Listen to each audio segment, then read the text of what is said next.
Good morning, and I am on my way to work. Had a few days off thanks to the weather.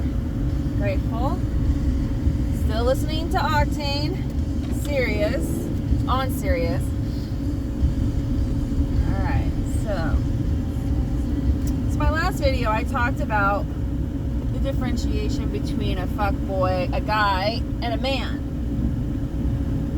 And you know, after having this very interesting conversation with a very nice, good-looking man, I was realizing all that time, all the stuff I was missing out on because I gave the good guy a chance. And, you know, he was very attractive for his age. I mean, he was just a little bit older than me.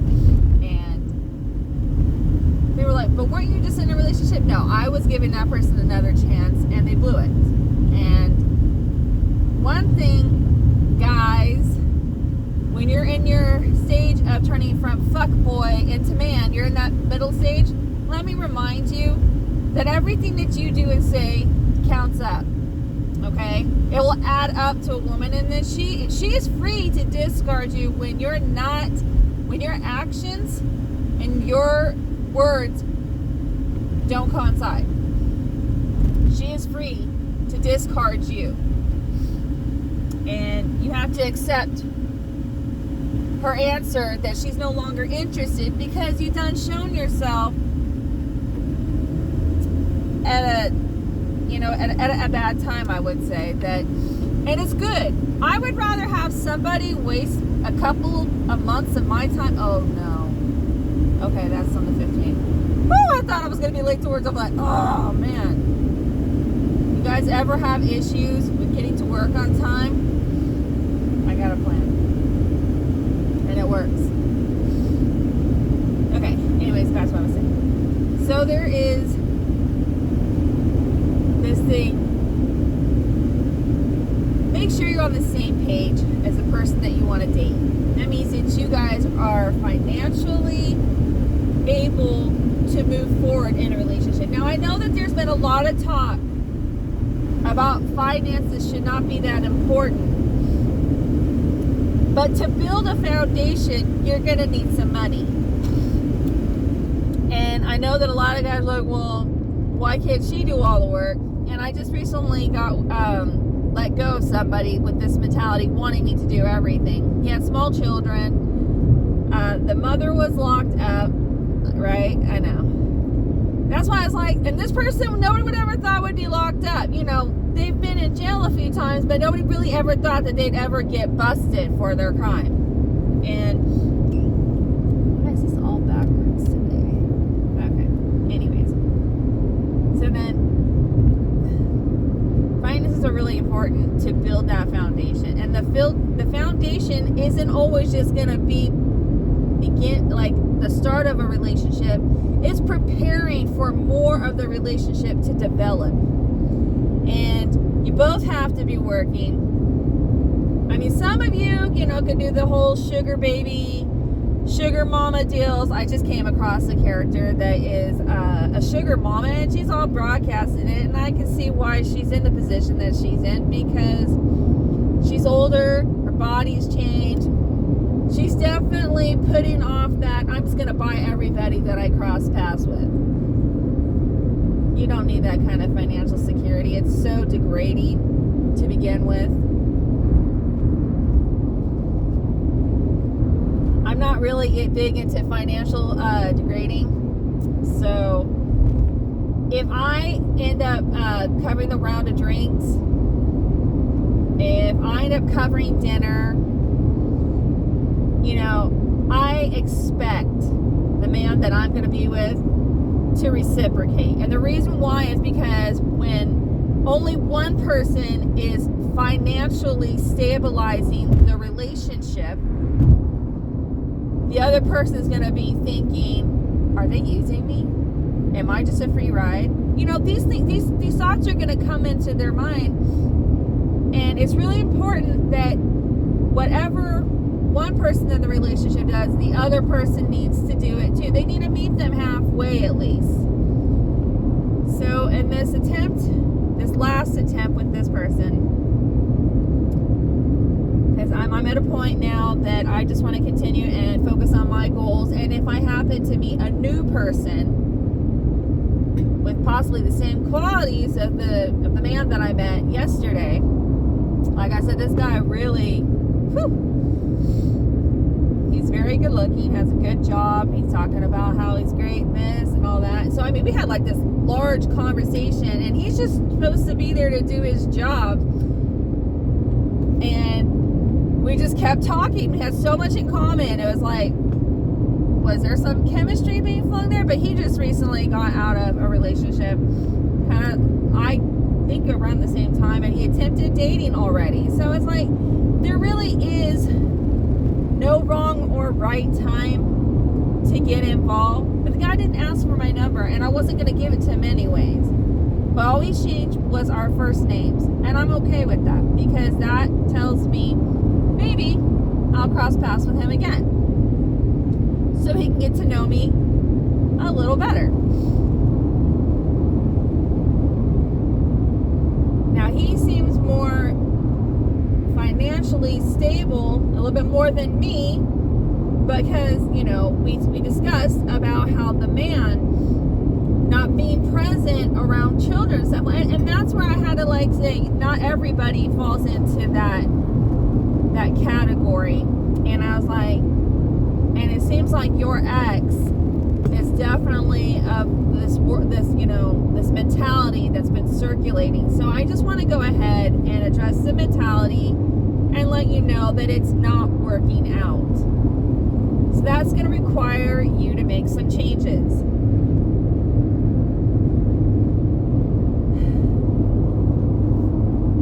When there's an other parent involved in the relationship dynamic,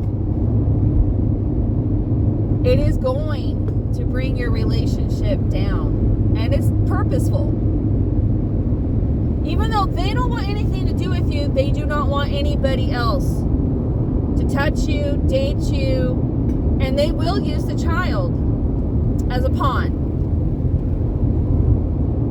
So if you're on a date with somebody, oh, I need to go check on, you know, my kid, or I need to go because there's no communication with, you know, the child's the other parent. What this guy told me, I was just like, or he's not a guy, but what this man had told me, I was just like, she really did that? He goes, yeah. And I'm like, can it? No. Stop reconnecting with your past lovers when you are in a relationship. When someone is giving you a second chance, stop all communication with past lovers. You end it. You respect your relationship, because financially, if you're not putting in as much to your relationship and you are still talking to your ex, you are 100% disrespecting your mate. You are 100% seeing yourself out the door. Don't do it. You want to give this person 100% chance with you. Not 50, not 20, not 80. It is 100%. When you establish and decide that you guys like each other and you want to move forward into a relationship, you have to give it your 100%. Each on each side. You don't fluff off, and you gotta have to stay consistent. If you cannot stay consistent with giving your 100% and you want to keep faltering, you're gonna have to accept the fact that you are going to be questioned. Change behavior early in a relationship can be salvaged, but when a change behavior takes place after you've been together for a few years, you're asking for problems. You're asking for a breakup. And when you've been together that long, you've already established the beginning of building your foundation. Because the more time that you guys spend together, the more time that you have invested into building your foundation. And people sometimes get so scared they just pull right from underneath, and it's gone, and they're devastated, and they're traumatized. So you need to make sure when you're trying to develop a relationship with someone, it better be everything that you're looking for and wanting. It just can't just be someone that fits some of the criteria. It needs to fit all of the criteria. And I can't express this enough, because a lot of you are just getting into relationships because you just want to fill in the void. You want to fill in the slot. You're lonely. Who gives a fuck about your loneliness? Do you know what you're doing? You know what you're starting? You're starting a bad trend that needs to stop. If you have no significant interest in somebody, then you should not be messing with them. You should not be involved with them. You should actually let them go and fill out their own desires. And I'm not talking about fantasy desires. I'm talking about desires of a relationship. What kind of person they want to meet. What kind of person what kind of person the person works. What kind of car they drive. These things are important because it tells you about the person. If the person has a messy car, you're going to have to know instantly that person is busy. And if the person has a too clean of a car, that person is picky. And not only are they picky, but they're going to be very judgmental to certain behaviors of yours. That you're going to have to be like, take a step and I'm like, well then if you can't accept this about me, then I don't think we should date. Another thing is, when you're joking, that's great. You guys can have that, connection of having humor together and everything, but somebody is going to they're going to take it over the line. They're going to make it to where the person starts developing an insecurity about it. Or they're going to work towards fixing the slight joke. So I came to my senses when I had realized that I was being compared to another woman. I mean, the person is saying, oh, I'm so in love with you, but told me that, I didn't know how to kiss right. Very first time that I've ever heard this about myself. I've never heard a complaint about the way I kiss. But this person decided that they wanted to let me know that I wasn't kissing right. Then they decided to go a step further with the oral sex and just saying I wasn't doing it right. And I finally got to the point, you know what? I'm going to cut this short and I'm going to bounce. Because if I'm not doing it to the way that they like it, that told me that there was somebody that did do it right to them. And I went ahead and I let that person go. It was a mutual thing when we broke up, because he says this isn't working out, and I'm like, you know what? I agree, and he goes, well, I was just joking. I'm like, no. All the little things that you say and do will add up to whether it builds a foundation or we just drop it. It's very important to watch what you say and do around someone that you claim that you're in love with. Because if the actions and the words do not coincide, it's bullshit. And they're just using you. They're using you for, he would just kind of joke about and say that I was his sugar mama. And this guy's older than me. So obviously the sugar he's talking about is money. And even though he had a better job than me and everything, he was really struggling because somebody had really worked on his credit score to where and plus he didn't have the mentality to develop how to buy a home or how to rent a home, how to buy a home, how to get anything going together to build a foundation. And I right there, I'm just like, he wants me to do all the work. I'm not down with that. If you're going to go into a relationship and you're talking about love, marriage, and all this stuff, guess what? You need to do it together. This isn't, I have the money, I have the brain situation, we come together. It's where we both have money, we have brains, and we come together. That's how it needs to be. And the reason why is because I knew a girl I recently lost a friendship with, and I think this was a good thing, and I know that the situation was not a really good thing, but my life is changing in areas that where this situation was just not going to work out. So sometimes I take my losses and it really has no huge effect on me. I'm sorry if you're watching this, but I got to think about me. I told myself 2023, I'm going to be selfish. I'm going to do what the fuck I want to do when I want to do it. And I'm not going to feel bad about making the choices. Oh, I'm not going to make it. Shit. Never mind. Okay. Well, that was cool. Don't do that either. Person behind me's pissed. That's okay. You can try and pass me later. Alright. Anyways, back to what I was saying. So, life insurance policies, buying a house together and stuff, and then telling me and bragging about how she has over $100,000, you know, like $1 million in life insurance and stuff like this, and they just bought a house together, and they've been together forever, and just for her to say this to me really opened up my eyes and said, you know, if we ever got a divorce, or if, you know, I was murdered and stuff, they'd win. And I was just like, whoa. So when you're going into this kind of situation with someone, you better make sure that they're not out to get you for your money, like to play you and, you know, plague your life, basically. You gotta avoid all that. That's so dangerous. And that also involves, if you're gonna rent a house together and you both being on the lease, you better make sure the person that's signing up that lease with you ain't gonna fuck you over. And I just kept having this thought in my head, and I'll be like, well, you're an overthinker. No. When I had this kind of thought pop in my head, I was like, doubt will correct the situation. And by correcting the situation, it will make it to where you both don't want to be together. And doubt, I know people are like, oh, you shouldn't have doubts. You should, you know, go into it.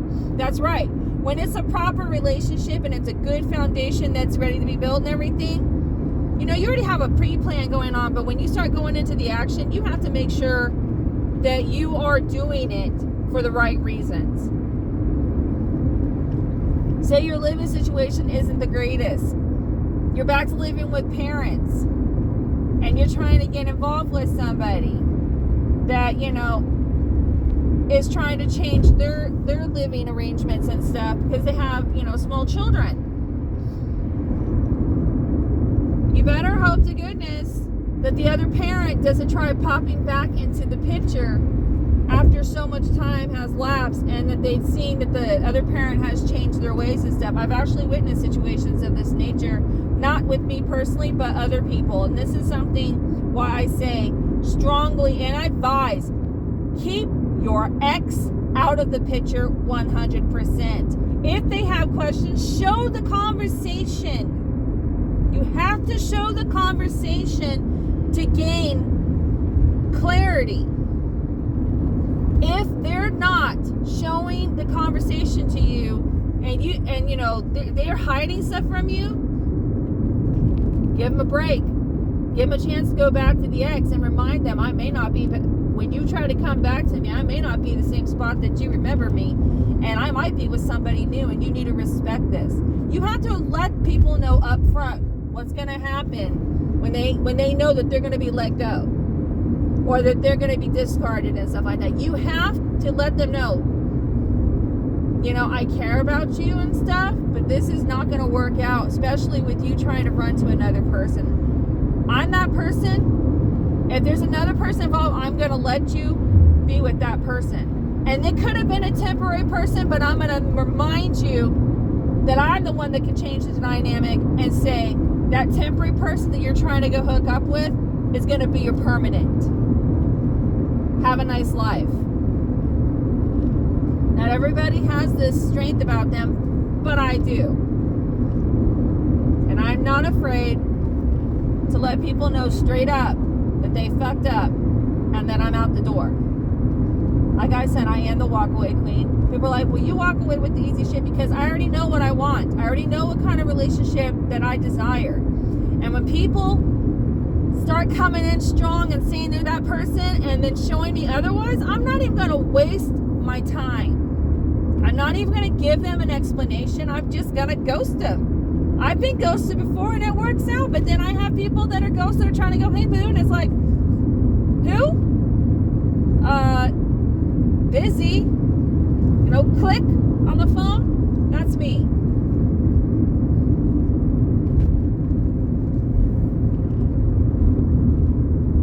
Or I could be a really mean bitch and I can give him a dose. And I'm usually the woman that has that kind of time where I will give you a dose. I don't feel bad. Okay, let's do this. There we go. So when people want to play games and they think that they're, you know, they're sly about it, they're not. They're really not.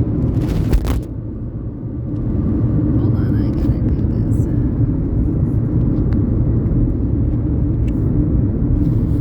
They're really not sly. Sorry about that. Woo! There we go. That was easy, right? Okay. They're not sly. I don't care where you get Andrew Tate. Yes, I'm gonna say the Neanderthal ogre. Now I did hear something recently from Andrew Tate, which was really nice, and it was him talking about the influence of adults on children. I did respect what he said, and I even mentioned that I liked it. I was impressed that he has good father qualities. But that does not make him a good man. There is a difference. Guys like, oh, I'm a father, Yeah, you're a great dad. Good job, Dad. But you ain't gonna hear me pat you on the back and call you a good man. Unless you show the qualities of a good man that I would consider a good man. So Andrew Tate is trying to redeem himself recently. I've been noticing some of the stuff that he's been saying. I've been noticing all these people that are, you know, they're trying to redeem him for after all the horrible things that he did, especially with how to talk to a hoe for 30 minutes. Oh, disgusted with that one. Because there's a lot of guys that were trying to talk to me, and I was like, you think I'm a hoe? Oh, okay. You think I'm a hoe? Okay.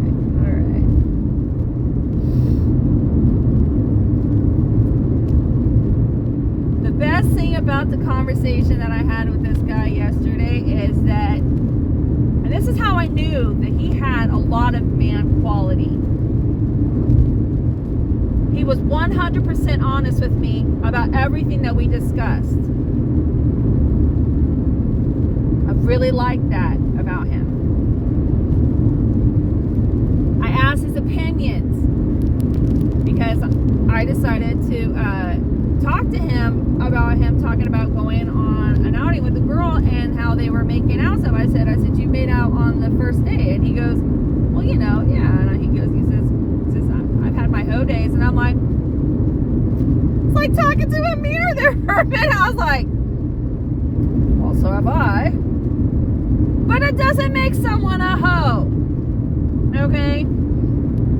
Hoe days is where someone's just like, I'm gonna get that, you know, that itch scratched and move along in my life, and I'm not gonna lead somebody on, and I'm not gonna do this, and I'm not gonna do that kind of attitude. But we've all had, you know. So I asked him, I was like, okay, so you admit about you having multiple partners in your life. I say, what are your thoughts about a woman that had multiple? He says, you know what? He says, we're grown adults here. We're past the age of where it matters because, you know, we're already divorced. And I was just like, that's right. So every time I hear someone talking about how this person is, you know, because this amount of numbers and stuff like that, when I hear that, and as soon as they say, well, I'm not going to judge you for your past, I'm already like, you just did. I had to correct someone recently, say, well, you, and I'm like, what? Yes, I have kissed frogs. You have a problem with me kissing the amount of frogs that I've kissed? I said, not everybody got to jump into the lily pad or anything, but yes, I have done enough kissing in my lifetime to know what I like and what I don't like. If your tongue is overly large, I don't want to have it stuck down my throat. It makes me uncomfortable.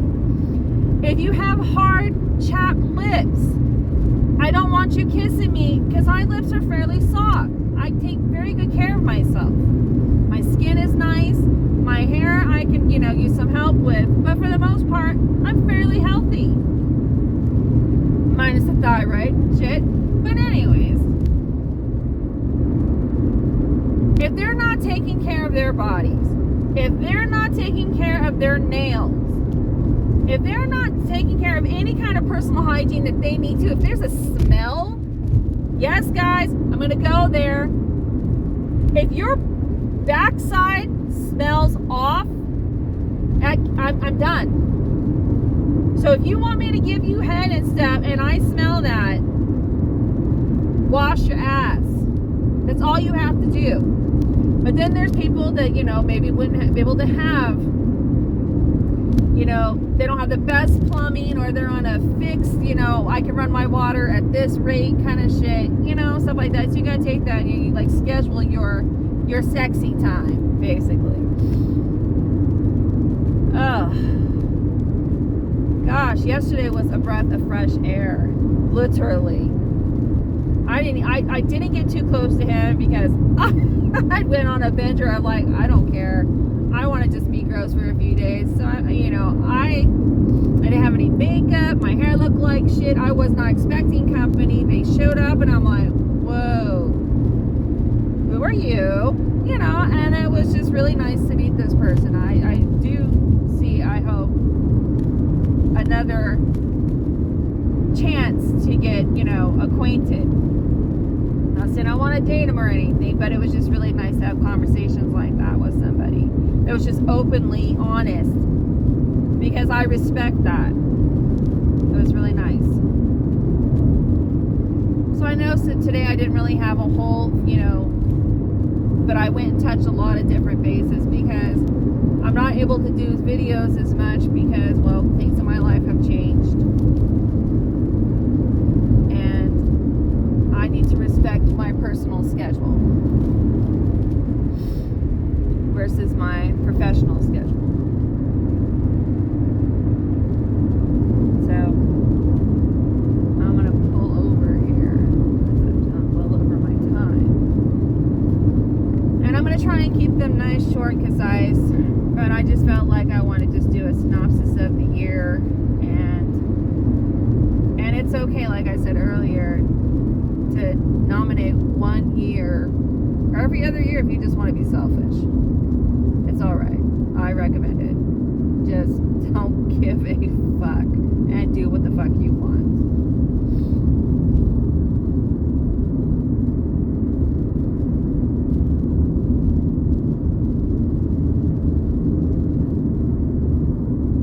Come on. I only got one chance to pull this off, so.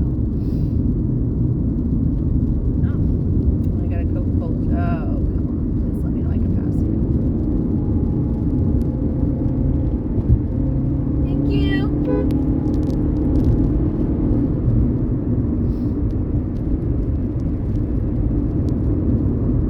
But yeah,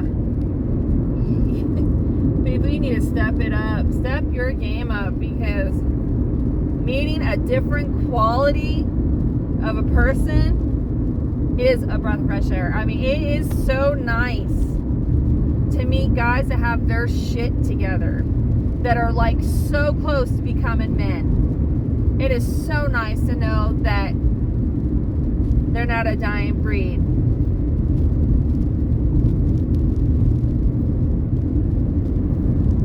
And like I said, when I found out he plays pool and everything, I'm like, oh. I mean, there was just so much in common. I literally got scared, and I told him, I was like, you're scaring me. Okay, it's been nice to meet you. You probably still have more work to do, and I was trying to push him away.